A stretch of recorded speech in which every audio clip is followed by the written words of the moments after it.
Companies are continually urged to make the most of their specialness, their uniqueness. Now, how do you go about that, both finding it and capitalising on it? Now, to help us explore this issue is Professor Cliff Bowman. Now, Cliff, is it worth the effort of finding out what makes you special? It most certainly is.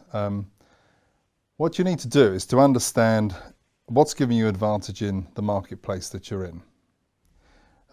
It's something about the product or service that you're offering which is valued by your particular customers. If you can identify what those dimensions are that are critical to them and why they choose you over a rival, then you can work back from there and say, well, okay, what enables us to deliver that level of customer value efficiently? Now that takes us back inside the organisation, and what we found is that you start to uncover sources of advantage, as we would call them, which are not obvious things, and they're often they're very particular and peculiar, idiosyncratic to the organisation.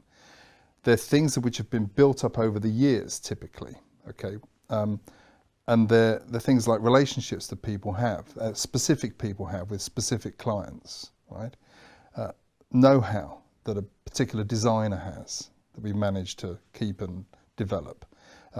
Tacit routines, which is a collective performance of a team of people that really helps to serve these clients in an effective way, much more responsively than rivals can.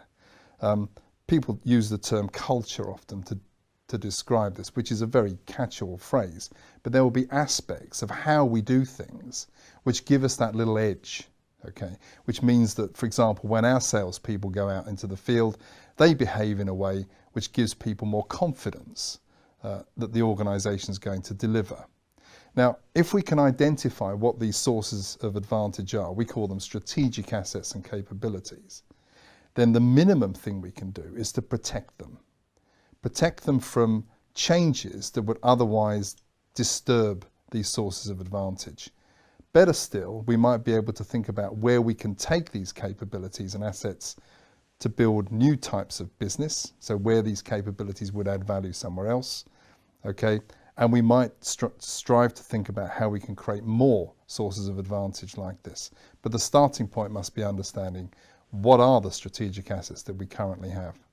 So your message would be, don't necessarily try and emulate the fabulous success of an Apple or a Google or something like that.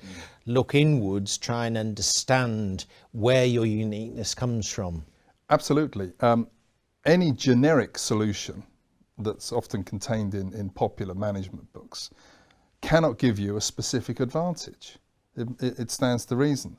Because if we've all got the same thing, then by definition, nobody's differentiated one from another. So you need to look inside the firm. Each firm's unique. It has a unique history, a pathway that it's gone down.